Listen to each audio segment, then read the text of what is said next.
Hi, my name is Jacob Cavazos, and today I'm going to be talking about the BP oil crisis and how the guy in charge handled things and how I would handle things differently. So basically, throughout the crisis, it's called the BP oil crisis because it's the Deepwater Horizon, and it was a big oil rig on the Gulf of Mexico that exploded and killed 11 people and injured about 17 or 27, I believe. And long story short, the guys in charge was Vidrin and Hayward, and basically they handled things in a very nonchalant way. They could have avoided this dramatic disaster before it even happened. And throughout reading articles and stuff, it was clear that when they needed to do the pressure test and stuff like that, that they were real nonchalant about it. They didn't really think they needed to do it.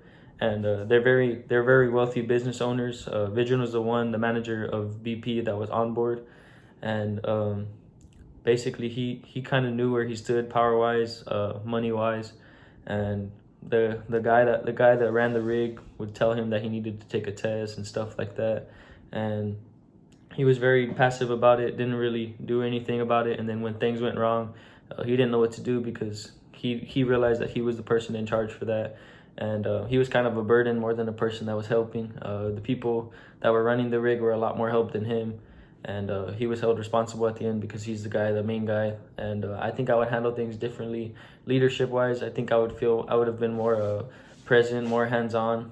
He was very laissez-faire, kind of letting everybody do what they needed to do without getting in the way. And then when it came to important decisions, he was the guy that made the decision without really knowing what was going on.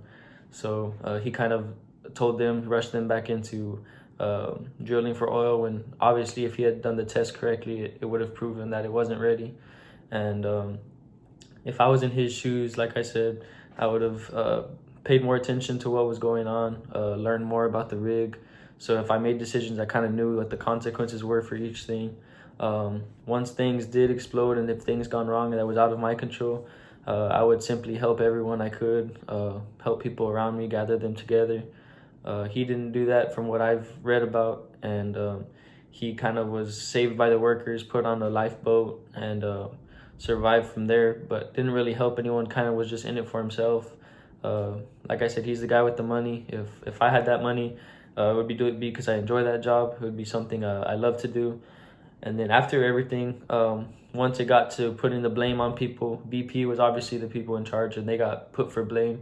And they made comments kind of just alluding to the fact that they weren't owning up to it, that they were kind of pointing blame on other people, when in reality it was their fault. And I've been in a position of power, I guess, in the quarterback position. And a lot of the times when you're the person in charge, wins are going to look good for you. But when things go wrong, you're also going to be the person that points the blame. And I think it's important to be accountable for your actions. And I think if I was to blame in that situation, I think I would have been better about taking the blame and asking people how they were, and making sure, even if they didn't want to hear from me, that I was sorry for everything. And I think they failed to do that, and they paid for it. And I think to this day they pay for it.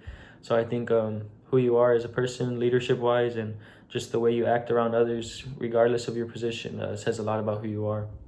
So I think the persuasive side of it is I would have been a lot of a better leader.